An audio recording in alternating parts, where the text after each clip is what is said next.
الحمد للہ وسلام علی عبادہ الذین اصطفى نحمده ونصلی علی رسولہ الکریم اما بعد فاعوذ باللہ من الشیطان الرجیم بسم اللہ الرحمن الرحیم۔ میرے محترم بھائیو، السلام علیکم ورحمۃ اللہ وبرکاتہ۔ آج کا یہ پروگرام جیسا کہ آپ جانتے ہیں درس و تفسیر کے بنیادی اصول کے عنوان سے ہے،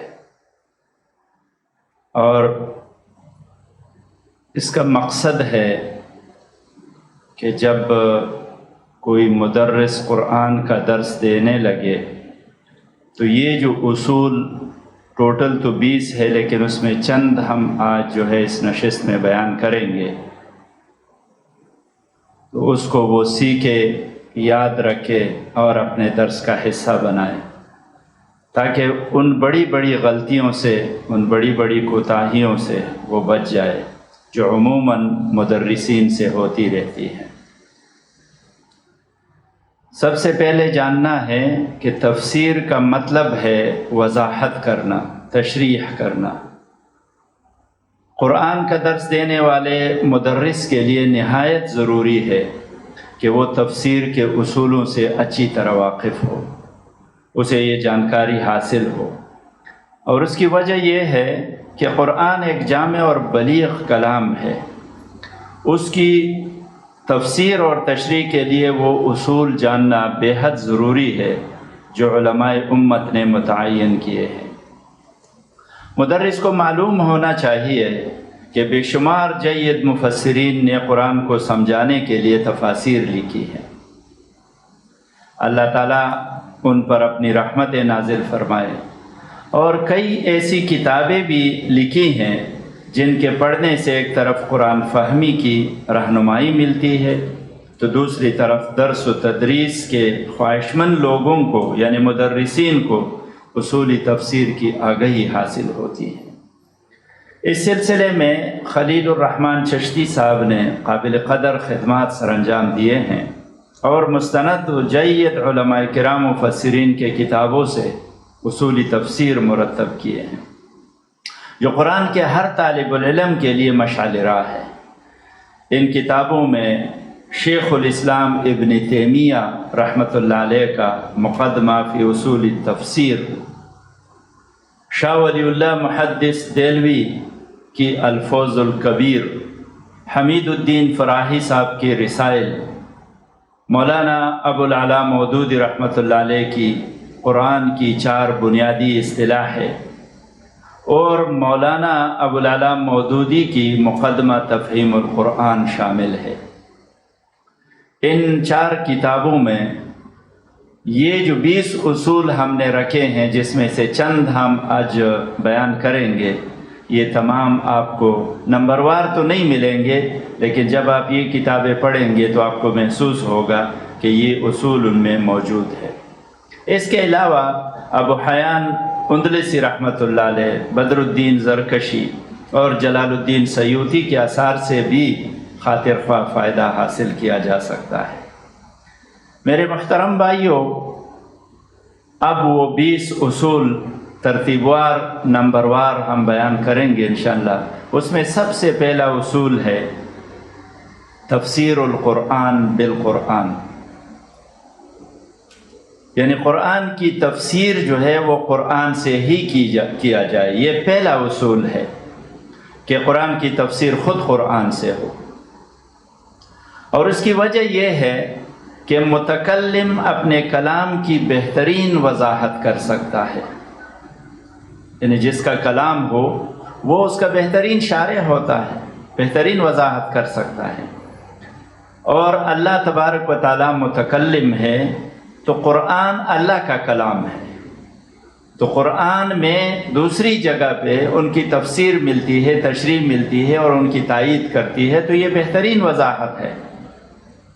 دوسری وجہ یہ ہے کہ قرآن میں جب آپ قرآن پڑھیں گے تو آپ کو یہ چیزیں سامنے آئیں گی، اس میں کہیں مجمل بات کی گئی ہے تو کہیں مفصل جو ہے تفصیل کے ساتھ بات بیان کی گئی ہے۔ تو جہاں مجمل ہے اس کی وضاحت تفصیل میں ملے گی، جو واقعہ بیان کیا گیا ہے، خصوصاً انبیاء کرام کے واقعات میں یہ چیزیں جو ہے آپ کو ملیں گی۔ ایک اور بات کہ قرآن میں تناقض نہیں ہے، تضاد نہیں ہے، یہ بالکل پاک ہے ان چیزوں سے۔ یہ اچھی طرح سمجھنا چاہیے کہ قرآن کی آیات میں کوئی تضاد نہیں ہے، یہ ایک مدرس کے لیے نہایت ضروری ہے۔ اور یہ بھی جاننا ضروری ہے کہ قرآن کی آیات ایک دوسرے کی تصدیق و تائید کرتی ہے، تشریح و تفسیر کرتی ہے۔ اس لیے ضروری ہے کہ ایک مجمل حکم کی تشریح اسی نوع کی مفصل حکم سے حاصل کیا جائے۔ اس معاملے میں ایک بات یاد رکھنی چاہیے، اور وہ یہ کہ نسخ و تنسیخ یہ ایک الگ معاملہ ہے، اس کی وضاحت اپنی جگہ پہ آئے گی، وہاں تفصیل سے اس کی وضاحت کی جائے گی۔ یہاں موقع نہیں ہے کہ اس کی وضاحت ہو، لیکن وہ الگ معاملہ ہے۔ مدرس کے لیے میں ایک مثال دینا چاہوں گا، اور تھوڑا غور کیجئے اس پہ۔ اگر آپ تفہیم القرآن پڑھ رہے ہیں تو تفہیم القرآن پڑھتے ہوئے ہر سورت کا تعارف، انٹروڈکشن غور سے پڑھے، اور پھر مولانا ابوالعلا مودودی رحمۃ اللہ علیہ یعنی صاحب تفہیم کے تفسیری حواشی جو ہے اس پر بھی غور و فکر کرے، تو آپ کو آسانی سے وہ تمام مقامات مل جائیں گے جہاں ایک مجمل آیت کی تفسیر دوسری مفصل آیات سے ہوتی ہے، کیونکہ مولانا رحمۃ اللہ علیہ نے تقریباً ہر اس آیت کی نشاندہی کی ہے کہ اس آیت کے ساتھ آپ اسی صورت کا فلاں فلاں آیت پڑھیں گے، یا فلاں فلاں صورتوں کے فلاں فلاں آیات پڑھو گے تو بات سمجھ میں آ جائے گی، یہ چیز آپ کو ملے گی۔ قرآن سے قرآن کو سمجھنے کے لیے آپ فرصت میں، ابھی نہیں، ابھی تو نشست جاری ہے، فرصت میں آپ اس کے لیے دیکھیے سورہ حام میم السجدہ آیت نمبر 20 اور اس کا حاشیہ 25 اور 26، کہ اس میں کس طرح استدلال کیا گیا ہے کہ قرآن کی جو ہے تفسیر قرآن سے ہو۔ یہ ایک مثال ہے، یہ وہ دیکھیں۔ دوسرا جو اصول ہے وہ صحیح احادیث سے قرآن کی تفسیر ہے، کہ قرآن کی تفسیر جو ہے یہ صحیح احادیث سے کی جائے۔ مدرس حضرات جو ہے یہ چیز نوٹ کر لیں اور یہ بات ذہن نشین کر لے ٹھیک طریقے سے، کہ احادیث نبوی صلی اللہ علیہ وسلم جو ہے یہ کلامی الہی کے بعد قرآن کے فہم و تفہیم اور تفسیر و تشریح کا دوسرا آسمانی ماخذ ہے، یہ ٹھیک وحی کی قسم ہے۔ اور رسول اللہ صلی اللہ علیہ وسلم کی احادیث جو ہے وہ قرآن کی بہترین تشریح و تفسیر کرتی ہے۔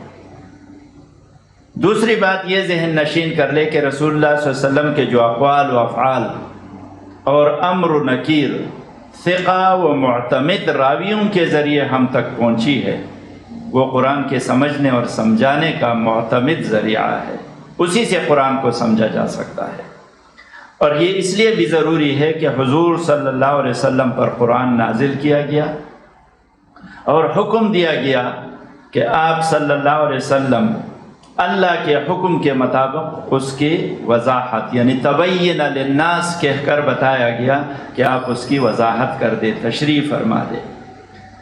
ایک اور حکم رسول اللہ صلی اللہ علیہ وسلم کو دیا گیا، بما اراک اللہ، اللہ نے کچھ ایسی چیزیں ہیں جس کو رسول اللہ صلی اللہ علیہ وسلم کو دکھایا ہے، اور رسول اللہ صلی اللہ علیہ وسلم کو حکم دیا ہے کہ اس کے مطابق آپ فیصلے کریں، حکم کریں۔ قرآن میں بعض احکام مجملاً بیان ہوئے ہیں، جیسے مثال کے طور پہ اقامت صلاۃ لے لیجئے، جہاں قرآن میں اقم الصلاۃ کا لفظ آتا ہے تو تفصیل نہیں ہوتی کہ صلاۃ کو کس طرح قائم کیا جائے۔ اعطاء زکوٰۃ کا مسئلہ لے لیجئے، حکم لے لیجئے، تو اعطاء زکوٰۃ کی بھی تفصیل نہیں ملتی، اور بعض حدود ایسے ہیں جن کا تذکرہ ہے قرآن میں لیکن ان کی تفصیل نہیں ہے۔ یہ تمام تفصیلات آپ کو احادیث سے ملیں گی۔ اس لیے ضروری ہے کہ قرآن کی تشریح کرتے وقت مدرس جو ہے وہ احادیث نبوی پر نگاہ رکھے اور وہ اس کے نگاہ میں ہو۔ احادیث کے سلسلے میں ایک اہم اصول آپ لوگوں کے سامنے بیان کرتا ہوں اور وہ یہ ہے کہ بعض تفاسیر جن میں تفسیر ثعلبی، تفسیر واحدی، تفسیر قرطبی اور تفسیر زمخشری شامل ہیں، ان تفاسیر میں ہر صورت یا بعض آیات کے فضائل بیان ہوئے۔ یہ لفظ غور سے سنیے، یعنی صورت کے فضائل یا بعض آیات کی فضائل بیان ہوئے ہیں، اور ان فضائل کو احادیث سے ثابت کرنے کی کوشش کی گئی ہے، جو کہ اکثر موضوع بتائی جاتی ہے کہ یہ دراصل ہے نہیں بلکہ یہ گڑھے ہوئے ہیں۔ اس لیے اس قسم کی تفصیلات سے بچنا چاہیے، البتہ جو صحیح احادیث سے ثابت ہو اس کو بیان کرنا چاہیے۔ صحیح احادیث کی میں 2 مثالیں آپ لوگوں کے سامنے بیان کرتا ہوں۔ یہاں زیادہ مثالیں بیان کرنے کی وقت نہیں ہے ہمارے پاس کہ ہم زیادہ مثالیں بیان کریں، اسی لیے جو ہے چند ایک مثال یا 2 مثالوں پہ اکتفا کی جاتی ہے۔ جب سورہ انعام، یہ پہلی مثال ہے کہ جب سورہ انعام کی یہ آیات اتری، الذین آمنوا ولم یلبسوا ایمانہم بظلم اولئک لہم الامن وہم مہتدون، جو لوگ ایمان لائے اور انہوں نے اپنے ایمان میں ظلم یعنی گناہوں کی آمیزش نہیں کی۔ جب یہ آیت اتری تو آپ صلی اللہ علیہ وسلم کے اصحاب نے ظلم کو عام معنی میں سمجھتے ہوئے عرض کیا کہ یا رسول اللہ، یہ تو بہت ہی مشکل ہے، ہم میں کون ایسا ہے جس نے ظلم یعنی عام معنی میں ظلم گناہ نہیں کیا؟ تب اللہ پاک نے سورہ لقمان کی یہ آیت اتاری، یا بنی لا تشرک باللہ ان الشرک لظلم عظیم، کہ اے بیٹے، یعنی لقمان حکیم جب اپنے بیٹے کو نصیحت کرتے ہوئے کہہ رہے ہیں کہ اے بیٹے، اللہ کے ساتھ کسی کو شریک نہ ٹھہرا، بے شک شرک بہت بڑا ظلم ہے۔ تو اس سے پتہ چلا کہ شرک جو ظلم کا یعنی سورہ الانعام میں جو ظلم کا ذکر ہے وہ دراصل شرک کے معنی میں ہے۔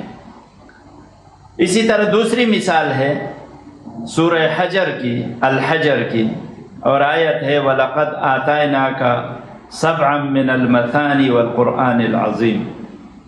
اس کے بارے میں صحیح بخاری میں حضرت ابو سعید بن المعلیٰ کی روایت ہے کہ رسول اللہ صلی اللہ علیہ وسلم نے فرمایا الحمدللہ رب العالمین ہی السبع المثانی والقرآن العظیم، یعنی الحمدللہ رب العالمین سورہ فاتحہ جو ہے یہ 7 مثانی ہے اور قرآن عظیم ہے، یہ بخاری کی حدیث ہے۔ اور اسی طرح وہ جو اوپر میں نے اس کا تذکرہ کیا تھا قرآن بالقرآن کی تفسیر کے اصول میں کہ سورہ حام میم السجدہ، تو یہاں بھی ادھر ہی نزدیک بالکل قریب آیت نمبر 20 میں حاشیہ نمبر 25 میں آپ کو جو ہے یہ مثال اور وضاحت سے مل جائے گی۔ میرے محترم بھائیوں، تیسرے نمبر اصول جو ہے وہ اقوال صحابہ سے قرآن کی تفسیر ہے۔ یہ تیسرا اصول ہے جو قرآن کی تفسیر میں معاون ثابت ہو سکتا ہے۔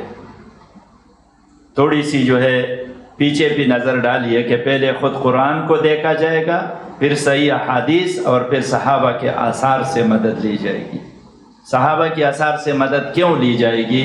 یہ اس لیے ضروری ہے کہ وہ اہل زبان تھے، قرآن ان کے محاوراتی زبان میں نازل ہوا تھا، وہ اس کے احکام و فرامین کے پس منظر کو سمجھتے تھے، وہ اسی معاشرے کے لوگ تھے، قرآن نازل ہو رہا تھا۔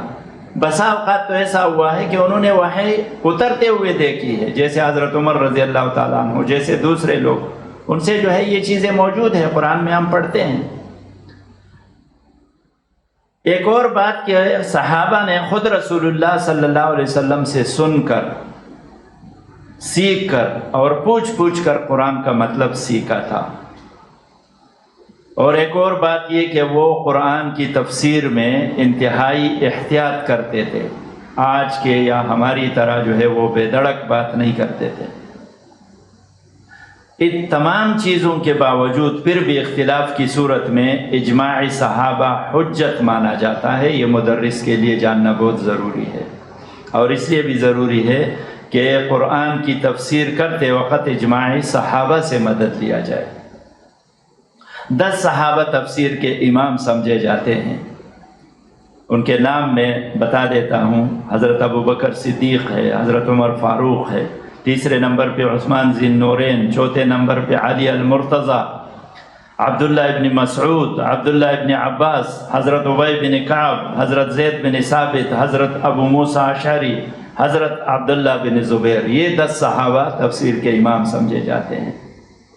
اس کے علاوہ بھی کئی صحابہ ایسے ہیں، خصوصاً حضرت عائشہ رضی اللہ تعالیٰ عنہ، اسی طرح دوسرے صحابیات جس کے بارے میں رسول اللہ صلی اللہ علیہ وسلم نے خصوصاً حضرت عائشہ رضی اللہ تعالیٰ عنہ کے بارے میں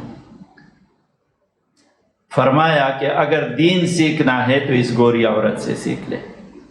یہ اس قسم کے مقررین تھے، اس قسم کے مفسرین تھے، اس قسم کے لوگ تھے کہ جب یہ درس دیتے تھے، قرآن بیان کرتے تھے، اس کی تشریح و تفسیر بیان کرتے تھے، تو مجلس جو ہے یہ ہمتاً گوش ہوتا تھا۔ قلم لکھنا شروع کر دیتے تھے اور کان جو ہے یہ پیالے بن جاتے تھے اور آنکھیں جو ہے ان کی طرف اٹھی رہتی تھی، گویا کہ یہ کان پیالے ہیں، آنکھیں پیالے ہیں، اور یہ قلم جو ہے یہ متواتر لکھتے چلے جا رہے ہیں، اور سب کا جو ہے مقصد یہی ہے کہ کوئی حرف ضائع نہ ہو۔ تو میرے محترم بھائیوں، یہ صحابہ کے آثار جو ہے یہ ایک مدرس کے لیے جاننا اور اس سے استفادہ کرنا اس لیے ضروری ہے۔ نمبر 4 اصول جو ہے وہ تابعین کے اقوال سے قرآن کی تفسیر ہے۔ یہ چوتھا اصول ہے۔ تابعین چونکہ صحابہ کے شاگرد تھے اور صحابہ سے ہی انہوں نے علم حاصل کیا تھا، اور اصحاب رسول صلی اللہ علیہ وسلم کی سیرت اور سنت کے تابعین بے احسان تھے، اس لیے یہ لوگ تابعین کہلائے۔ اس لیے ان کے آثار سے مدد لی جائے گی، اس شرط کے ساتھ، شرط یہ ہوگی اس میں کہ وہ صحیح سند کے ساتھ منقول ہو۔ بالخصوص جو بتایا جاتا ہے کہ عبداللہ ابن عباس رضی اللہ تعالیٰ عنہ کے مکی شاگرد مجاہد، عکرمہ، قتادہ، حسن بصری، ابن سیرین رحمہ اللہ علیہم، ان کے علاوہ اور بھی ان کے اقوال سے استفادہ کیا جا سکتا ہے۔ یہ وہ لوگ ہیں، جب آپ تفسیر پڑھیں گے، کسی بھی مفسر کی تفسیر آپ پڑھیں گے تو اس میں آپ کو یہ نام جو ہے یہ ملیں گے، اور ان کے جو ہے وہ اقوال اور واقعات جو ہے وہ آپ کے سامنے آئیں گے۔ اس سلسلے میں چند باتوں کا خیال رکھنا ہے۔ تابعین کے اقوال سے جو قرآن کی تفسیر ہو تو اس میں چند باتوں کا خیال رکھنا ضروری ہے، اور ایک یہ کہ تابعین کا اختلاف جو ہے یہ حجت نہیں ہے۔ اس کا مطلب یہ ہے کہ تابعین اگر کسی مسئلے میں اختلاف رکھتے ہو تو کوئی اس کو حجت نہیں بنائے گا کہ ایک کو لے لے اور دوسرے کو چھوڑ دے، لیکن اس کے ساتھ یہ جڑا ہوا ہے کہ تابعین کا اجماع جو ہے یہ حجت ہے۔ اگر تابعین ایک بات پہ جو ہے وہ یعنی اس کا اتفاق ہو، اتحاد ہو، اجماع ہو تو اس کو لیا جائے گا۔ دوسری بات یہ ہے کہ اسنادی اور غیر اسنادی منقولات میں تابعین کے وہ تفسیری اقوال قبول کیے جائیں گے جو مضبوط سند والی روایات کے ساتھ بیان ہوئی ہو۔ یعنی احادیث کی سند کا طریقہ تو معروف ہے، اور 17 قسم کے جو مطلب اس میں رکھے گئے ہیں کہ یہ حسن ہے، یہ صحیح ہے، یہ متفق علیہ ہے، یہ فلاں، تو اس قسم یہ معروف طریقہ ہے۔ یہاں اتنے جو ہے لمبے چوڑے تفصیل کی جو ہے نہ وقت ہے اور نہ یہ۔ اقوال تابعین کے مثال کے لیے بھی میں آپ لوگوں کو ایک جگہ کی جو ہے وہ نشاندہی کرنا چاہتا ہوں، اور وہی سورہ حام میم السجدہ، اور یہاں آیت 23 اور حاشیہ 27 آپ دیکھیں گے فرصت میں تو آپ کو جو ہے یہ اصول کا اور اس کا جو ہے بھی مثال مل جائے گی۔ 5واں نمبر اصول جو ہے وہ عربی زبان کے معروف اصول و قواعد کے مطابق قرآن کی تفسیر ہے۔ یہ قرآن کی تفسیر کا 5واں اصول ہے، اور یہاں تھوڑی سی جو ہے تفصیل کی ضرورت ہوگی کہ ہر زبان کو سمجھنے اور سمجھانے کے لیے معروف قواعد ہوتے ہیں۔ عربی زبان فصاحت و بلاغت کا خزینہ ہے، بہت فصیح زبان ہے، اس میں ایک ایک لفظ کے کئی معنی ہیں، اور پھر اگر آپ تھوڑا سا اس پہ اور غور کریں گے تو زبر اور زیر، اعراب جسے کہا جاتا ہے، اعراب کی تبدیلی سے بھی معنی میں جو ہے زمین و آسمان کا فرق واقع ہو جاتا ہے، معنی تبدیل ہو جاتا ہے۔ مفسر کے لیے خصوصی طور پہ اور مدرس کے لیے عمومی طور پہ ضروری ہے کہ وہ عربی زبان پر مہارت رکھتا ہو۔ کم از کم یہ اصول و قواعد مدرس جانتا ہو. اور اس میں چند علوم ہے، علوم نحو صرف ہے، افعال و اسماء کے تصرفات ہے، اشتقاق اور الفاظ کے مادوں کا علم ہے. صرف و نحو سے مراد ہے گرامر، اور یہ تو ضروری ہے. افعال و اسماء کے تصرفات، یہ جو چیزوں کے، اس میں تھوڑا سا مترادفات قرآن آگے ایک چیز آئے گی، اس میں بھی میں تھوڑا تفصیل بیان کروں گا. لیکن یہاں جو ہے قرآن جب ایک فعل بیان کرتا ہے، وہ چاہے ماضی کا ہو، چاہے حال کا ہو، چاہے مستقبل کا ہو، اس میں بھی فرق واقع ہو جاتا ہے، اور یہ جاننا ضروری ہے. اسی طرح اسماء و مترادفات قرآن جو چیز آئے گی اس میں تھوڑا تفصیل بیان کروں گا. لیکن یہاں یہ کہ ایک ہی چیز ہوگا، لیکن اس کی کیفیت بدلنے سے اس کے نام جو ہے وہ بدلیں گے. تو یہ علم جو ہے یہ مدرس کو ہونا چاہیے. اسی طرح اشتقاق کے کہاں جو ہے یہ حکم مشتق ہوتا ہے. الفاظ کے مادوں کا علم کہ ایک حرف کا مادہ جو ہے یہ کیا ہے، یعنی خصوصی طور پہ ایک مدرس کو یہ معلوم ہونا چاہیے کہ عربی کا جو لفظ ہے وہ 3 حرفوں سے بنا ہوتا ہے، اس کا مادہ 3 حرف ہوتے ہیں. تو یہ جو ہے اسی طرح بلاغت ہے، معانی ہے، بیان ہے، بدیع کا علم بھی ہے، تشبیہات استعارات ہے کہ قرآن میں تشبیہ کس طرح دی گئی ہے چاہے وہ کسی بھی واقعہ کا ہو. اسی طرح استراعات ہے، کنائے ہیں کہ اشارات کس طرح کے جو ہے وہ دیے گئے ہیں. اب آتا ہے وہ مترادفات قرآن. جیسے میں نے پہلے بتایا کہ اسماء میں مختصراً کہ مترادفات قرآن کا علم جو ہے یہ مدرس کے لیے ضروری ہے. اس میں ایک مثال دوں گا اونٹ کے نام کا. باقی تو اور کئی مثالیں دی جا سکتی ہے، لیکن اونٹ کے نام کا میں مثال دوں گا کہ قرآن میں اونٹ کے لیے مختلف کیفیتوں میں مختلف نام جو ہے وہ بتائے گئے ہیں. مثال کے طور پہ ایک جگہ بتایا گیا کہ افلا ينظرون الى الابل کیف خلقت، کیا یہ لوگ اونٹ کی طرف نہیں دیکھتے کہ اللہ نے اس کو کس طرح پیدا کیا ہے. یہاں ابل لفظ استعمال ہوا. قافلے میں جب اونٹ جا رہا ہو اس کے لیے بعیر کا لفظ استعمال ہوتا ہے. سورہ یوسف میں آپ کو جو ہے یہ نام ملے گا، بعیر. اسی طرح قربانی کے لیے جب اونٹ کو نہر کیا جا رہا ہو اور ایک ٹانگ پہ باندھ کر 3 ٹانگوں پہ کھڑا کر دیا جاتا ہے، اس کو نہر کیا جاتا ہے، تو اس کیفیت کو صاف بولا جاتا ہے. اسی طرح حج کے لیے دور دراز علاقوں سے جب اونٹ پہ سفر کیا جاتا ہے اونچی اور گہری گھاٹیوں میں، اور خوراک کی کمی کی وجہ سے، پانی کی کمی کی وجہ سے وہ اونٹ لاغر ہو جاتا ہے دور دراز کے سفر کی وجہ سے، اس کو ضامر لفظ کیا جاتا ہے، ضاد کے ساتھ ضامر کیا جاتا ہے.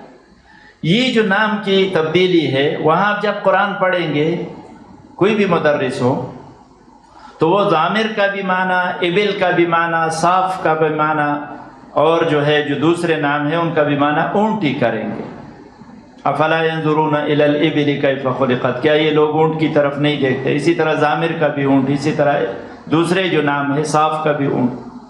تو لیکن جب یہ کیفیت مترادفات قرآن کی جو علم ہے یہ مدرس کو معلوم ہو کہ بھئی یہاں کس کیفیت کی وجہ سے جو ہے یہ نام چینج ہو گیا ہے. اور اس کی مثال اگر اردو میں مختصراً دے دوں تو جیسے ہمارے عام استعمال میں روٹی ہے جو گندم کے آٹے سے بنتی ہے، اگر اس کو ایسے پانی میں گوندا جائے اور بنایا جائے تو روٹی کہتے ہیں، ہم خبز کہتے ہیں اس کو.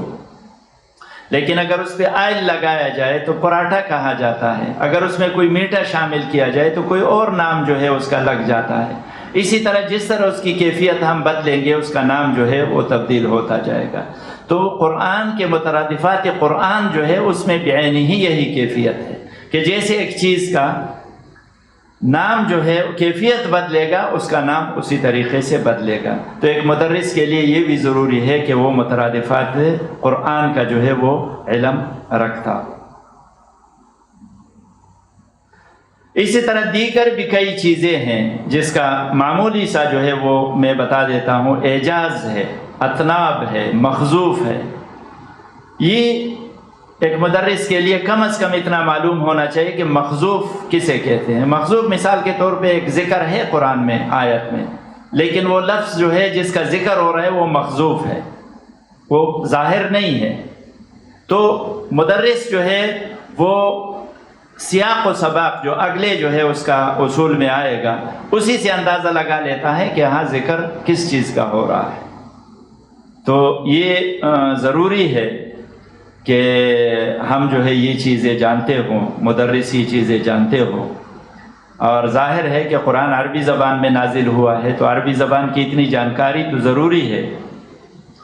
پھر احادیث کی زبان بھی عربی ہے، اور صاحب قرآن حضرت محمد مصطفیٰ صلی اللہ علیہ وسلم افصح العرب تھے۔ رسول اللہ صلی اللہ علیہ وسلم کے خطبات، رسول اللہ صلی اللہ علیہ وسلم کے احادیث اگر آپ پڑھیں گے تو آپ کو معلوم ہوگا کہ رسول اللہ صلی اللہ علیہ وسلم نے بڑے شستہ زبان میں، بڑے خوبصورت زبان میں، بعد معیاری زبان میں باتیں کی ہیں، تو وہ افصح العرب تھے۔ اس کے علاوہ عربی زبان کی فصاحت و بلاغت کے لیے عربی محاورات اور اشعار کا جاننا بھی ضروری ہے۔ جیسے ہم اردو میں تقریر کرتے ہیں، اپنی تقریر کو ہم جو ہے خوبصورت بنانے کے لیے کئی شعراء کے شعر جو ہے وہ ہم اس میں شامل کرتے ہیں، اسی طرح عربی میں بھی یہ کام کر سکتے ہیں۔ جیسے حضرت عمر رضی اللہ تعالیٰ عنہ نے فرمایا کہ اپنے دیوانوں سے مدد لو، یعنی قرآن کو بیان کرتے وقت اپنے دیوانوں سے مدد لو۔ تو لوگوں نے پوچھا کہ ہمارے دیوان کیا ہے، کیا مراد ہے؟ تو حضرت عمر رضی اللہ تعالیٰ عنہ نے فرمایا کہ اس سے مراد ہے جاہلیت کے اشعار، جو اس وقت کے شعراء جو ہے، کیونکہ ان میں کچھ الفاظ ایسے آتے تھے، کچھ یہ ایسے آتے تھے کہ اس سے جو ہے قرآن کی جو ہے وہ الفاظ کا یعنی صحیح تشریح اور یہ معلوم ہو جاتا تھا۔ یہ جاننے کے بعد میرے دوستو، چھٹا اصول جو ہے وہ سیاق و سباق کے مطابق قرآن کی تفسیر ہے۔ یہ چھٹا اصول ہے، اور اس کا مطلب یہ ہے کہ آیات زیر بحث سے پہلے کی آیات کو پیش نظر رکھا جائے، یعنی جس آیت کی آپ تشریح کر رہے ہیں، تفسیر کر رہے ہیں، اس سے پہلے جو آیات گزری ہے اس کو پیش نظر رکھا جائے، اسے کہتے ہیں سباق۔ اور آیات زیر بحث، جو آیات آپ کے زیر بحث ہے جس کی آپ تفسیر کر رہے ہیں، اس کے بعد والی آیات کو بھی پیش نظر رکھا جائے تو اسے کہتے ہیں سیاق۔ یہ سیاق و سباق دونوں مل کر اس آیت کو جو زیر بحث ہے اس کی تفسیر آپ کریں گے تو اس کو خوبصورت بنائیں گے۔ اس طریقہ عمل کو یعنی سیاق و سباق کے طریقہ عمل کو نظم کلام، ربط کلام اور تناسب آیات کا بھی نام دیا جاتا ہے۔ لفظ کے بارے میں تھوڑا سا جانکاری ضروری ہے، اور وہ یہ کہ لفظ کا مخصوص مطلب کیا ہے۔ الفاظ کے بارے میں 3 باتیں یاد رکھیں۔ ایک یہ کہ ہر لفظ گونگا ہوتا ہے، جب آپ کسی لفظ کو دیکھیں گے تو سمجھ لیجئے کہ یہ گونگا ہے۔ یہ جب لغت میں، قاموس میں یا ڈکشنری میں آ جاتا ہے تو یہ لفظ تتلانے لگتا ہے، یعنی کچھ نہ کچھ اس سے ظاہر ہو جاتا ہے۔ لیکن یہی لفظ جب سیاق و سباق میں آ کر آ جاتا ہے تو یہ لفظ بولنے لگتا ہے اور اپنا صحیح مفہوم اور مدعا کو اشگاف کر دیتا ہے، تب جا کے یہ لفظ کھلتا ہے کہ اس کے معنی اور اس کا مفہوم اور اس کا مدعا کیا ہے۔ اس کے علاوہ یہ جاننا بھی ضروری ہے کہ ہر لفظ کا ایک لغوی معنی ہوتا ہے، ایک اصطلاحی مفہوم ہوتا ہے اور ایک شرعی مفہوم ہوتا ہے۔ جیسے ہر کتاب رکھنے والے فرد کو اہل کتاب نہیں کہا جا سکتا، اسی طرح سیاق و سباق میں آ کر بعض اوقات لفظ کا ایک نیا اور مخصوص مطلب سامنے آ جاتا ہے۔ مدرس و مفسر کے لیے اس پر نگاہ رکھنی چاہیے، اس کی مختلف مثالیں قرآن میں سامنے آتے ہیں۔ جب آپ یہ چیزیں ہوں گی، اس کی مثال میں اردو میں ایک مثال دیتا ہوں۔ ایک محاورہ ہے، وہ لفظ نہیں ہے، ایک محاورہ ہے کہ قانون کے ہاتھ لمبے ہیں۔ تو اس کا مطلب یہ نہیں ہے کہ اس کی لمبائی فٹوں میں یا گزوں میں جو ہے وہ ناپی جائے گی کہ قانون کے ہاتھ کتنے لمبے ہیں، بلکہ اس کا مطلب یہ ہوتا ہے کہ قانون جو ہے یہ اپنے گرفت میں سخت ہے، اس سے کوئی بچ نہیں سکتا۔ اسی طرح جو ہے الفاظ کے یعنی مختلف جو ہے وہ کیفیات ہوتے ہیں۔ 7واں جو اصول ہے وہ نزولی ترتیب کے مطابق قرآن کو سمجھنا ہے، یہ 7واں اصول ہے کہ قرآن کو اس کے نزولی ترتیب کے مطابق سمجھا جائے، اور اس کے لیے ضروری ہے کہ صورت اور آیتوں کی شان نزول کو معلوم کرنے اور سمجھنے کی بھرپور کوشش کی جائے۔ میرے دوستو، قرآن کے یا قرآن فہمی کے 2 طریقے ہیں۔ آپ قرآن کو سمجھنا چاہتے ہیں تو 2 طریقے ہیں۔ ایک اس کی نزولی ترتیب ہے، یعنی جس ترتیب سے قرآن نازل ہوا ہے، اور دوسرا ہے اس کے کتابی ترتیب، یعنی جو ہمارے پاس قرآن موجود ہے اس میں جو ترتیب ہے صورتوں کا، اس طریقے سے آپ جو ہے قرآن کو سمجھنے کی کوشش کریں۔ کتابی ترتیب جو ہے یہ اگلے اصول میں آئے گی۔ نزولی ترتیب کو جاننے اور سمجھنے کے لیے سیرت مبارکہ، رسول اللہ صلی اللہ علیہ وسلم کی سیرت، اس پر مہارت ضروری ہے۔ دوسری بات یہ کہ مکہ دور اور مدنی دور کے مستند واقعات معلوم ہونا چاہیے۔ میرے دوستو، یہ اسلامی تاریخ کا ایک اہم ترین باب ہے۔ یہ جو مکی دور اور مدنی دور کے مستند واقعات ہے، یہ ہمارے تاریخ کا ایک اہم ترین باب ہے۔ ویسے تو ہر مسلمان کو معلوم ہونا چاہیے، لیکن مدرس اور مفسر کے لیے تو چیدہ واقعات ازبر ہونا، یاد ہونا ضروری ہے۔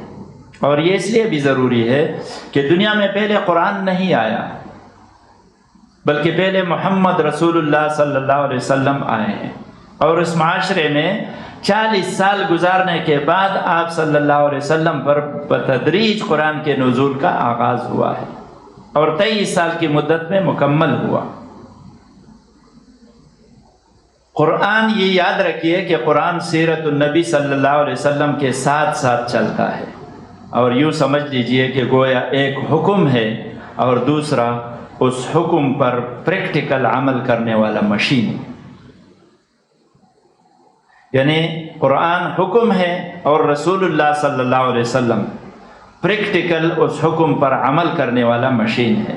اگر آپ سیرت اور قرآن کو الگ الگ کریں گے تو کبھی سمجھ نہیں آئے گی۔ اس سلسلے میں بتایا جاتا ہے کہ جو نادان لوگ سیرت النبی کے بغیر قرآن کو سمجھنے اور پھر اس کی تشریح کی کوشش کرے گا، وہ ٹھوکر کھائے گا، خود بھی گمراہ ہوگا اور دوسرے لوگوں کو بھی گمراہ کرے گا۔ یہ جو چند طبقے ہیں جو خصوصاً ہمارے ہاں آج کل بہت زیادہ پائے جاتے ہیں، جن میں منکر حدیث ہے، سیکولرز ہے، آزاد خیال ہے، فکریان ہے، اور کچھ دوسرے فرقوں کے گمراہی ہے اور ان کے ہٹ درمی ہے، ان کا سبب یہ ہے کہ ان لوگوں نے سیرت النبی کو الگ کر کے، احادیث کو الگ کر کے، سنت کو الگ کر کے قرآن سے جو ہے سمجھنے کی کوشش کی ہے، اور قرآن سے یہ تو وہاں ٹھوکر لگی ہے۔ یہ ایک حقیقت بات ہے، مدرس کے لیے تو اور بھی جو ہے فکر کی بات ہے کہ سورتوں اور آیتوں کی مستند شان نزول معلوم ہو جائے تو اس سے قرآن فہمی کی منزلیں آسان ہو جاتی ہیں۔ یعنی آپ کو پھر جو ہے وہ درس دینے، اپنے بیان دینے میں مشکل پیش نہیں آئے گی۔ اس لیے ضروری ہے کہ ہم جانیں کہ مکہ میں کتنی صورتیں نازل ہوئی، مدینہ میں کتنی صورتیں نازل ہوئی۔ میں بتائے دیتا ہوں مختصراً کہ مکی صورتیں 90 ہے، 90 اور مدنی صورتیں 24 ہیں۔ بعض مفسرین جو ہے وہ 4 صورتوں کے بارے میں کہتے ہیں کہ سورہ رعد، سورہ الرحمن، الدہر اور الزلزال مدنی ہے، لیکن بعض کے نزدیک یہ چاروں جو ہے یہ صورتیں مکی ہے۔ تو اس سے کوئی فرق نہیں پڑتا، لیکن اس لیے کیا کہ بعض جب قرآن پڑھیں گے کہیں آپ کو لگے گا کہ یہ صورتیں جو ہے یہ تو کوئی مدنی بتا رہے، کوئی مکی بتا رہے، تو اس میں یہ نہیں، یہ 4 صورتیں ہیں صرف، اور اس میں جو ہے بعض مفسرین کے جو ہے یہ اقوال ہے، لیکن یہ کوئی خاص بات نہیں ہے۔ اب جو ہے تھوڑا سا تفصیل جاننے کی ضرورت ہے کہ مکی دور کی صورتوں کی نزولی ترتیب متعین کرنا یہ کافی مشکل ہے، کیونکہ شروع کا وقت تھا۔ البتہ اس تفصیلات کو اگر چھوڑ کر بعض مفسرین اور خصوصاً مولانا ابوالعلا مودودی رحمۃ اللہ علیہ نے رسول اللہ صلی اللہ علیہ وسلم کی مکی زندگی کو 4 بڑے ادوار میں تقسیم کیا ہے۔ اور پھر بڑے جانفشانی سے ان مکی صورتوں کو خارجی شواہد اور صورت کے اندرونی مواد اور واقعات کی رہنمائی سے ان ادوار پر تقسیم کیا ہے. یعنی 4 ادوار ہے اور پھر جو ہے ان ادوار پر اس کو تقسیم کر دیا ہے. پہلے ان کی تفصیل جانیے اور پھر اس پہ تھوڑا سا جو ہے یہ کریں گے. اس کی تفصیل یہ ہے کہ جو مولانا نے یہ 4 دور جو ہے یہ مرتب کیے ہیں، اس میں پہلا دور آغاز نبوت سے 3 نبوی تک 3 سال ہے. اس دور میں 13 صورتیں نازل ہوئی. جب آپ تفہیم کا جو ہے مطالعہ کریں گے تو آپ کو یہ چیزیں ملیں گی، وہاں یہ تفصیل ملیں گی کہ یہ کون سے دور کی جو ہے صورت ہے. دوسرا دور جو ہے یہ 4 نبوی تا 5 نبوی تک ہے، 2 سال کی مدت ہے. اس میں سب سے زیادہ صورتیں نازل ہوئی جن کی تعداد 42 ہے. 42 صورتیں نازل ہوئی ان 2 سالوں میں. تیسرا دور 6 نبوی سے 10 نبوی تک 5 سال ہے. اس دور میں 22 صورتیں نازل ہوئی. اور چوتھا دور جو ہے یہ 11 نبوی تا ہجرت ہے، جو ہجرت ہوئی، یہ 3 سال بنتے ہیں اور اس دور میں 13 صورتیں نازل ہوئی.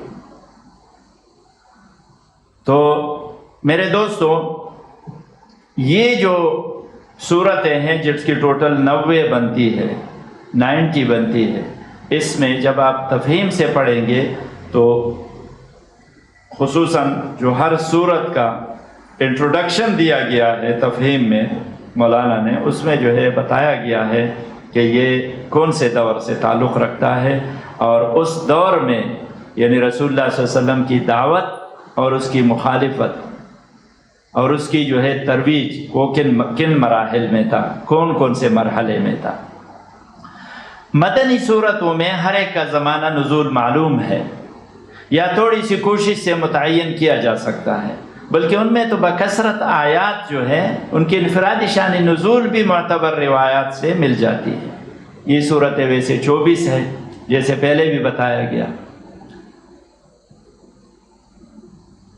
اس کی تفصیل یہ ہے کہ سورہ جمعہ کی آخری 3 آیات اور سورہ الحج اور سورہ تغابن یہ 1 ہجری میں نازل ہوئے. سورہ البقرہ، سورہ طلاق، سورہ محمد، سورہ الانفال یہ 2 ہجری میں نازل ہوئے. سورہ الصف، سورہ آل عمران یہ 3 ہجری میں نازل ہوئے. سورہ الحشر، سورہ النساء، سورہ الحدید یہ 4 ہجری میں نازل ہوئے. سورہ الاحزاب، سورہ المجادلہ 5 ہجری میں.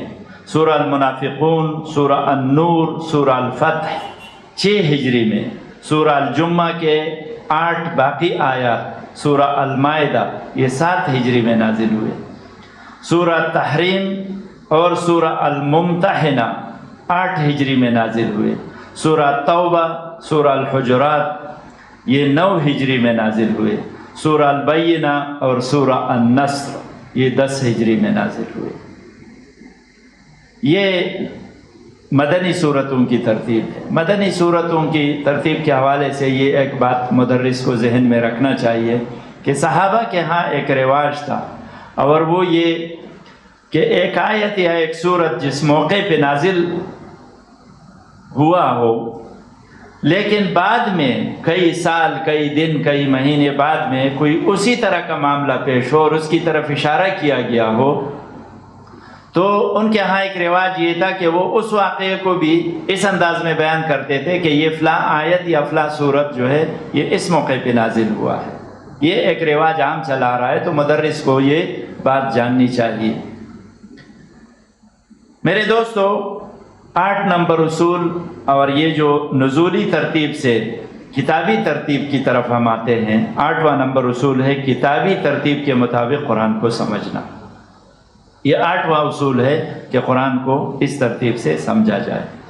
قرآن کے طالب العلم کو حیرت ہوتی ہے، حیرانی ہوتی ہے، تعجب ہوتا ہے کہ وحی کی ابتدائی آیات تو سورہ العلق، سورہ المدثر، سورہ المزمل کی ہے، لیکن پہلے سورہ الفاتحہ اور سورہ البقرہ رکھا گیا ہے.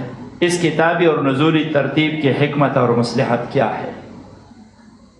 میرے دوستو اور معزز مدرسین حضرات، پوری امت کا اس پر اجماع ہے کہ قرآن مجید میں سورتوں اور آیتوں کی ترتیب توقیفی ہے، یعنی رسول اللہ صلی اللہ علیہ وسلم نے حضرت جبریل علیہ السلام سے، اور جبریل علیہ السلام نے اللہ تعالیٰ کے حکم سے پورا قرآن مجید مرتب طور پر لکھوایا۔ آج بھی اسی ترتیب سے قرآن مجید لکھا اور پڑھا جا رہا ہے، اور قیامت تک اسی طرح رہے گا۔ پہلے ذکر ہوا قرآن مجید کے نزول کے مدت کا کہ 23 سال میں ہوا، لیکن یہاں مناہل العرفان کے حوالے سے یہ میں بتائے دیتا ہوں کہ پورا قرآن مجید 22 سال 5 ماہ 14 دن میں نازل ہوا۔ یہ بات بھی ذہن میں رہنا چاہیے کہ حسب ضرورت کبھی ایک آیت، کبھی چند آیتیں، اور کبھی پورا سورہ کی شکل میں آیات نازل ہوتی رہی، اور ساتھ یہ بھی حکم ہوتا کہ اس کو فلاں سورہ کے فلاں مقام پر رکھ دیجئے۔ چنانچہ کاتبین وحی کو بلا کر آپ صلی اللہ علیہ وسلم فرماتے ضعوها فی موضع کذا، اس کو فلاں مقام پر لکھو۔ یہ فتح الباری کے حوالہ ہے۔ تو اس ترتیب سے جو ہے قرآن کا یہ حفاظت ہو رہا تھا۔ مزید حفاظتی اور احتیاطی تدابیر کے حوالے سے میں تھوڑا سا جو ہے اس پہ بات کروں گا، اور وہ یہ کہ قرآن مجید کی کتابت کے لیے بھی اس وقت ایسی پائیدار چیزیں استعمال کی گئی جن میں حوادث و آفات کے مقابلے کی صلاحیت نسبتاً زیادہ تھی، تاکہ مدت دراز تک محفوظ رکھا جا سکے۔ حافظ ابن حجر رحمۃ اللہ علیہ کی تحقیق کے مطابق کتابت قرآن میں درج ذیل چیزیں استعمال کی گئی۔ یہ 5-7 چیزیں ہیں جس کا میں مختصراً ذکر کرتا ہوں۔ اس میں نمبر 1 یہ ہے کہ زیادہ تر پتھروں کی چوڑی اور پتلی سلوں، جسے عربی میں لحاف کہا جاتا ہے، اس کو استعمال کیا گیا۔ اسے ہم سلیٹ بھی کہہ سکتے ہیں۔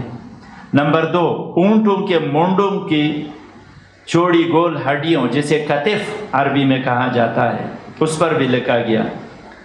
ان ہڈیوں کو گول گول تراش کر اور خوبصورت بنایا جاتا تھا۔ اس وقت جس طرح بھی بنایا جا سکتا تھا اسی طرح تیار کیا جاتا تھا۔ 3 نمبر، چمڑوں کے کافی باریک پارچوں، جسے عربی میں رقاع کہا جاتا ہے، اس پر قرآن مجید لکھا جاتا تھا۔ یہ ٹکڑے نہایت باریک ہوتے تھے اور لکھنے کے لیے تیار کیے جاتے تھے۔ 4 نمبر، بانس کے ٹکڑوں پر بھی آیات لکھی جاتی تھی۔ 5 نمبر، درخت کے چوڑے اور صاف پتے بھی کتابت کے لیے استعمال ہوتے تھے، اور خصوصاً 6 نمبر، کھجور کی شاخوں کی چوڑی جڑوں، جسے عصیب کہا جاتا ہے عربی میں، اور کھجور کے جڑے ہوئے پتوں کو کھول کر ان کے اندرونی جو حصے ہوتے تھے اس پر بھی کتابت ہوتی تھی۔ اور اسی طرح 7ویں نمبر پر جو ذکر ہے وہ یہ کہ محدثین نے کاغذ پر بھی کتابت کی جو ہے وہ ذکر کیا ہے۔ یہ بھی فتح الباری نے یہ تمام جو 7 چیزیں ہیں یہ بیان کی ہے۔ میرے دوستوں، 9واں جو اصول ہے وہ تفسیر القرآن بالرائے ہے۔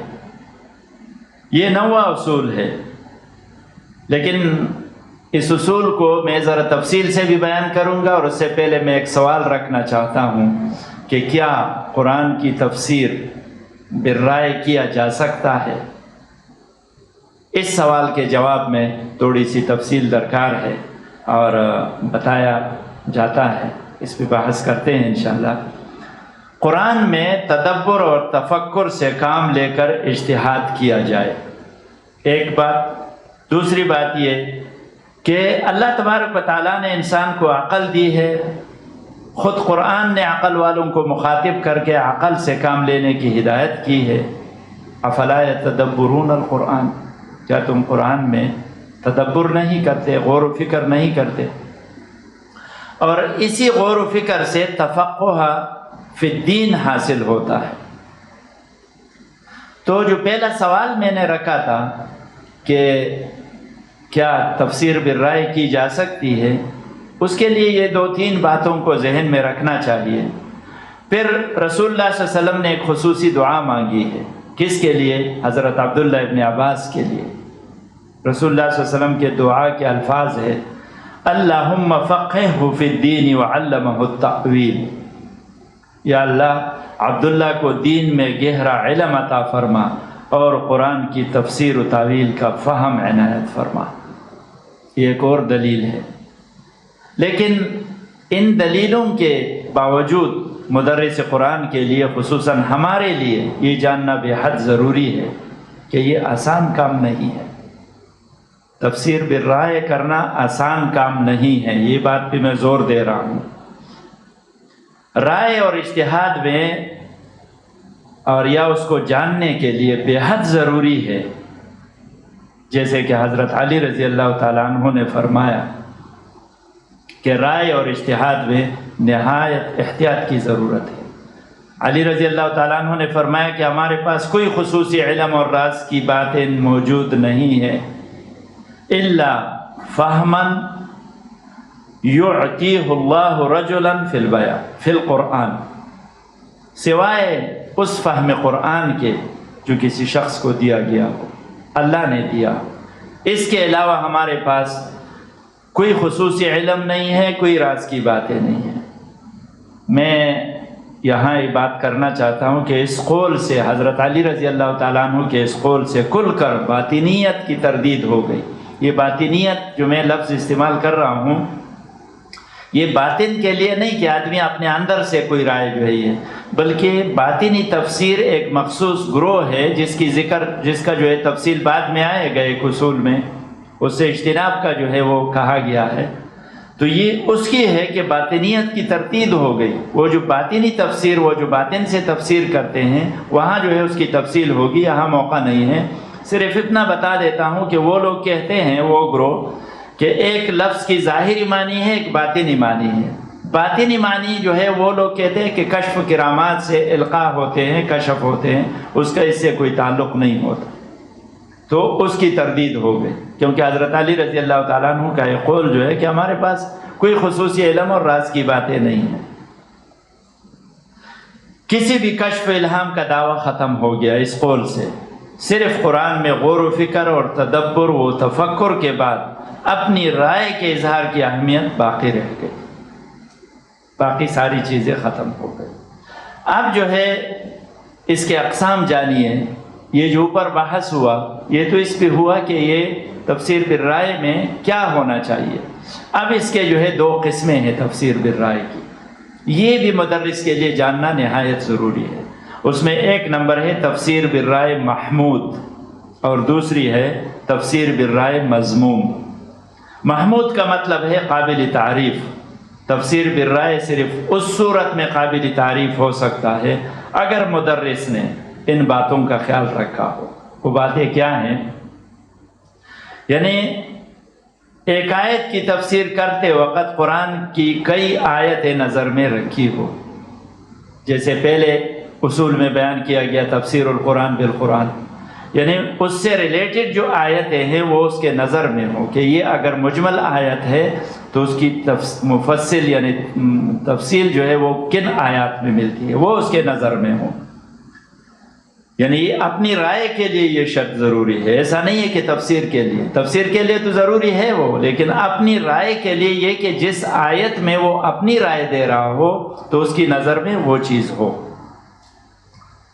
دوسرا جو اس میں شرط ہے یعنی ضروری ہے وہ یہ ہے، قابل تعریف جو ہے وہ تفسیر کے لیے بالرائے کے لیے، کہ صحیح احادیث اس کے نظر میں ہو اور اس سے اس نے جو ہے استدلال کیا ہو، صحابہ کرام کے اجماع کی بھی نشاندہی کی ہو، اور عربی زبان کے محاوروں سے بھی بحث کی ہو، اور اس کے بعد محکم اور مضبوط دلائل کے ساتھ اپنی ترجیحی رائے بیان کی ہو، تو یہ رائے محمود یعنی قابل تعریف ہے۔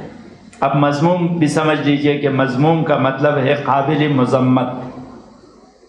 یہ وہ رائے ہے جس میں ان تمام باتوں کا جو اوپر تذکرہ ہوا، 3-4 باتوں کا، اس تمام سے جو ہے مطلب مدد نہ لی گئی ہو، یعنی نہ قرآن سے یعنی مفصل آیات سے دوسری آیات ان کے نظر میں ہو، نہ حدیث، نہ صحابہ، نہ تابعین کے اقوال کی استدلال، اور نہ اس سے استشہاد کی گئی ہو، بلکہ ان سب کو نظر انداز کر کے صرف اور صرف اپنی رائے سے اور اپنی نفسانی خواہش سے یا اپنے یعنی اس سے تفسیر وہ کیا ہو یا کرتا ہو۔ میرے دوستو یہاں ایک بات نوٹ کر لیجئے، اور وہ یہ کہ آج کل ہمارے زمانے میں اپنی سیاست، اپنی حکومت، اپنے تمام جو یہ چیزیں ہیں اس کی طرف دیکھی جائے، کس طرح ڈٹا جاتا ہے اپنی بات کو، کس طرح کوئی بات سامنے آ جائے اور فوراً کہہ دیا کہ فلاں زمانے میں تو یہ بات، صحابہ میں یہ چل رہا تھا، فلاں بزرگ نے یہ کیا ہے، فلاں عالم نے یہ کیا ہے۔ یہ چیز جو ہے یہ ٹھیک نہیں ہے، جیسے آج عام ہے یہ چیز، اور ماشاءاللہ جو ہے مدرسین حضرات بھی کبھی کبھی ڈٹ جاتے ہیں اس بات پہ، تو اس سے جو ہے اجتناب کرنا چاہیے اور اس سے اپنے آپ کو بچانا چاہیے۔ مدرس کے لیے جو ہے مضمون کی ایک اور بھی مثال ہے، اور وہ یہ کہ اپنے ذہن میں پہلے سے قائم کردہ نظریات کی دلیل قرآن سے تلاش کرنے کی جسارت کرتا ہے۔ مثلا اس کے پہلے ذہن میں ایک چیز موجود ہے، کوئی مسئلہ درپیش ہے، کوئی چیز موجود ہے، اور وہ سوچتا ہے کہ میں قرآن سے تلاش کروں، اور اس کے لیے جو ہے وہ اشارے اور کنائے ڈھونڈ کر وہ اس طرح کی جو ہے رائے قائم کرتا ہے، تو یہ قابل مذمت ہے۔ بلکہ ایسے شخص کے بارے میں بتایا جاتا ہے کہ وہ خود اپنے آپ کو گمراہی میں ڈالتا ہے اور دوسرے بہت سارے لوگوں کو گمراہ کرتا ہے، بلکہ اس کا سبب بنتا ہے، اس لیے وہ اللہ کے ہاں عذاب کا مستحق ہے۔ امام ابن تیمیہ رحمۃ اللہ علیہ نے فرمایا کہ وَأَمَّا تَفْسِيرُ الْقُرْآنِ بِمُجَرِّدِ الرَّائِ فَحَرام، جس نے اپنے ذاتی رائے سے مجرد تفسیر کیا یہ حرام ہے، ایسا تفسیر کرنا حرام ہے۔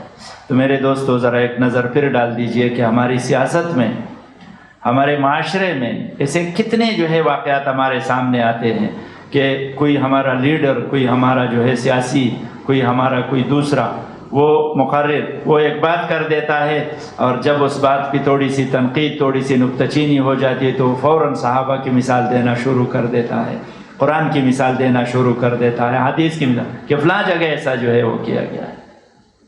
یہ باتیں یہ قابل مذمت ہے۔ ایک اور بات ذہن میں رکھنا چاہیے کہ تفسیر بالرائے چونکہ بہت ہی نازک چیز ہے، اس لیے چند چیزوں کی طرف مزید توجہ دلانا چاہتا ہوں، اور وہ یہ کہ اجتہادی غلطیوں کے بارے میں مدرس کو درس دیتے وقت اچھی طرح یہ احساس ہونی چاہیے کہ وہ کتنا بڑا عالم کیوں نہ ہو۔ یہ احساس اگر ہے کہ وہ عالم ہے بہت بڑا، لیکن کتنا بھی بڑا عالم کیوں نہ ہو، اس کے پاس معلومات کا وسیع ذخیرہ کیوں نہ ہو، اس نے جو ہے لائبریریاں چاند ماری ہے، سب کچھ کیا ہے، یہ سب کچھ کیوں نہ ہو، اس کے باوجود اسے یاد رکھنا چاہیے کہ وہ معصوم نہیں ہے، یعنی وہ جو ہے اس سے خطا ہو سکتی ہے۔ دوسری بات یہ کہ وہ ایک امتی ہے، وہ رسول نہیں ہے، نعوذ باللہ من ذالک، وہ ایک امتی ہے، ایک عام شخص ہے، وہ ایک عام انسان ہے، اور اس سے اس کے علم اور اچھی نیت کے باوجود اجتہادی غلطی ہو سکتی ہے۔ اس بات پہ میں زور اس لیے دے رہا ہوں کہ مدرس جو ہے یہ باتیں نوٹ کرے، تمام ساتھی نوٹ کریں، کیونکہ ہم نے دعویٰ کیا ہے کہ ہم داعی ہے، ہم اللہ کی دین کی دعوت دینے والے ہیں، تو ہر داعی مدرس ہے، تو سب کو یہ بات یاد رکھنی چاہیے کہ اس سے اجتہادی غلطی ہو سکتی ہے، اس سے خطا ہو سکتی ہے، اور اس کی یہ غلطی اسے بدعتی بنا سکتا ہے۔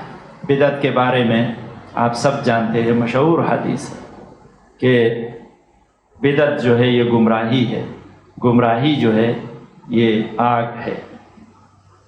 امام ابن تیمیہ رحمۃ اللہ علیہ کہتے ہیں کہ تفسیر میں جو شخص صحابہ اور تابعین کے راستے سے ہٹ جاتا ہے اور ان کے خلاف موقف اختیار کرتا ہے، وہ اس معاملے میں صرف غلطی نہیں کرتا بلکہ بدعتی ہو جاتا ہے۔ اس کے علاوہ میرے دوستو، اجتہادی غلطیوں کے علاوہ تفسیر میں خیال رکھنا چاہیے کہ بے فائدہ تفصیلات نہ ہوں۔ مدرس کو درس دیتے وقت غیر مستند روایتی قصہ گوئیوں سے بچنا چاہیے، بے فائدہ اور بے اصل تفصیلات سے بھی گریز کرے۔ بعض تفاسیر میں اس قسم کی مواد ہوتی ہے، اس سے بچنا چاہیے۔ مدرسین کے لیے چند مثالیں پیش کرتا ہوں میں، جیسا کہ اصحاب کہف کا قصہ ہے، اور اس میں مدرس جو ہے وہ بیٹھ جاتا ہے، اس کے تعداد کے بارے میں جو ہے وہ شروع کر دیتے ہیں بیان، ان کے عمر کے بارے میں شروع کر دیتا ہے، کتنے سال سوئے اس کے بارے میں جو ہے قصہ گوئیاں، اس بارے میں بحث کرنا، اس سے بچنا چاہیے۔ اسی طرح ایک دوسری چیز حضرت نوح علیہ السلام کی کشتی کے بارے میں ہے، اور ایک آدمی جو ہے وہ بے فائدہ، ایک مدرس بے فائدہ یہ شروع کرے کہ اس کا طول اتنا تھا، عرض اتنا تھا، تختے اتنے لگے تھے، کیل اتنے لگے تھے، یہ تفصیلات کے پیچھے لگنا جو ہے یہ اس سے بچنا چاہیے۔ اور تیسری چیز یہ ہے کہ متشابہات کی تعویلیں کرنا۔ قرآن میں جیسے سورہ آل عمران میں اللہ تبارک و تعالیٰ فرماتا ہے کہ یہ اس میں محکم آیات بھی ہے اور متشابہات بھی ہے۔ محکم تو اصل کتاب ہے، لیکن متشابہات کے بارے میں اللہ تبارک و تعالیٰ نے فرمایا کہ اس کا معنی صرف اللہ جانتا ہے۔ تو ایمان والے جو راسخ العلم ہیں ان کا کام یہ ہے کہ وہ یہ کہے کہ ہمیں دونوں محکم اور متشابہات دونوں پر ایمان ہے، لیکن جو ٹیڑھ دیکھنا چاہتے ہیں وہ متشابہات کے پیچھے، اور اس کو جو ہے معنی پہنانے کی کوشش کرتے ہیں، متشابہات کے پیچھے لگتے ہیں، معنی پہنانے کی کوشش کرتے ہیں، اور وہیں سے ٹھوکر کھانا شروع ہو جاتا ہے۔ تو مدرس کے لیے اچھی طرح سمجھنا چاہیے کہ ہر جو ہے یہ اس چیزوں سے جو ہے وہ بچے، اپنے آپ کو بچائے، اور یہ فضول جو ہے یہ قصہ گوئیاں اور اس قسم کی یہ چیزیں جو ہیں یہ اپنے درس کا حصہ نہ بنائیں۔ 10واں اور آخری اصول ہے کہ ہر سورت کا ایک مرکزی مضمون ہوتا ہے۔ تو اصول جو ہے وہ یہ ہے کہ ہر سورت کا نظم جلی یعنی بنیادی موضوعات معلوم کر کے تفسیر کرنا، یہ فہم قرآن کا 10واں اصول ہے۔ اور مدرس کو اچھی طرح سمجھنا چاہیے کہ یہ بنیادی ڈھانچہ یعنی مرکزی مضمون اس کو معلوم کرے۔ اس کی تفصیل جو ہے وہ 11 نمبر جو اصول انشاءاللہ اگلی نشست میں ہم بیان کریں گے اس میں تفصیل آئے گا۔ یہاں صرف مختصراً اس کے جو ہے چند اجزاء جو ہے وہ میں بیان کروں گا، اور مختصراً پھر اپنی بات کو ختم کروں گا میں۔ یہ جو اصول ہے کہ مرکزی مضمون، اس کے جو اجزاء ہوتے ہیں مدرس اور طالب علم دونوں کے لیے ضروری ہے کہ وہ سورت کی بنیادی ڈھانچے کے ان اجزاء کو تلاش کرے، یعنی سورت کے مختلف اجزاء ہوتے ہیں، اس کے تحت ہی وہ سورت کو اس حصوں میں تقسیم کرے، اور تفسیر کرتے وقت وہ ہر حصے کو مرکزی مضمون کے ساتھ جوڑتا چلا جائے۔ اس کی میں 1-2 مثالیں دیتا ہوں۔ سورہ الاعراف کی مثال ہے کہ سورہ الاعراف میں 8 حصے ہیں۔ جب آپ مرکزی مضمون کو ایک پلاٹ بنائیں گے، اس کی مرکزی مضمون کو آپ سمجھیں گے تو اس کے 8 حصے کرنے ہوں گے۔ اس میں ایک تمہید ہے جو سورہ الاعراف شروع ہوتا ہے، اسی طرح ہر سورت کا ایک تمہید ہوتا ہے، چاہے وہ ایک لفظ میں ہو، چاہے وہ ایک آیت میں ہو، چاہے چند آیتوں میں ہو، لیکن ایک تمہید ہوتا ہے، شروع ہوتا ہے، اور ایک اختتامیہ ہوتا ہے۔ یہ بھی ہر صورت میں تقریباً جسے خواتین کہا جاتا ہے، یہ کبھی تو چند آیات میں ہوتا ہے اور کہیں جو ہے 1 یا 2 آیت میں ہو جاتا ہے، لیکن اکثر ایسا ہے کہ 3-4 آیتیں یا زیادہ، ایک رکوع پوری، جیسے سورہ یوسف میں آپ کو یہ چیز ملے گا، دوسرے جو ہے بہت ساری صورتوں میں یہ آپ کو جو ہے یہ مل جائے گا اختتامیہ۔ ابتدائیہ یا تمہید اور اختتامیہ 2 حصے یہ ہو گئے، اور سورہ الاعراف کے درمیان 6 قوموں کے واقعات ذکر کیے گئے ہیں، تو 6 حصے، ایک قوم کا واقعہ جو ہے وہ ایک حصہ ہے، 6 حصے وہ، یہ 8 حصے مل کر وہ مرکزی مضمون بناتا ہے، اور اسی سے مدرس نے نتیجہ نکالنا ہے کہ اس سورت کا مرکزی ڈھانچہ کیا ہے، بنیادی ڈھانچہ کیا ہے اور مرکزی مضمون کیا ہے۔ اسی طرح سورہ الکہف کے 6 حصے ہیں، ایک تمہید ہے، دوسرا اختتامیہ ہے جس کا ذکر میں نے کیا بھی، اور پھر اس میں 4 قصے بیان کیے گئے ہیں۔ یہ 6 حصے مل کر سورہ الکہف کے بنیادی ڈھانچے کو تشکیل دیتا ہے اور مرکزی مضمون اس سے واضح ہوتا ہے۔ تو ایک مدرس کو چاہیے کہ وہ اس چیز کو سمجھے۔ اسی طرح سورہ المنافقون اتنا بڑی صورت نہیں ہے، چھوٹی صورت ہے، اس کے دو حصے ہیں۔ اس کا پہلا حصہ جو ہے وہ نفاق ہے، منافقت، اور دوسرا حصہ جو ہے وہ انفاق، اور اس دوسرا حصہ جو ہے یہ انفاق کا باہمی تعلق ہے اس کا، کہ اس کا تعلق ان کے ساتھ کیا ہے۔ تو یہ دونوں مل کر سورہ المنافقون کے مرکزی مضمون کو جو ہے وہ واضح کرتا ہے۔ تو اسی طریقے سے یہ جاننا چاہیے کہ سورت کا مرکزی مضمون کیا ہے۔ یہ 10 اصول میں نے آپ لوگوں کے سامنے رکھے، امید ہے کہ آپ لوگوں نے اسے غور سے سنا ہوگا اور کچھ سمجھ بھی آئی ہوگی۔ اسی پہ آج کا جو ہے یہ نشست پہ اکتفا کرتے ہیں اور نشست کا اختتامیہ، اور دعا ہے اللہ تبارک و تعالیٰ سے کہ اللہ تبارک و تعالیٰ ہمیں سمجھنے اور عمل کرنے کی توفیق عطا فرمائے۔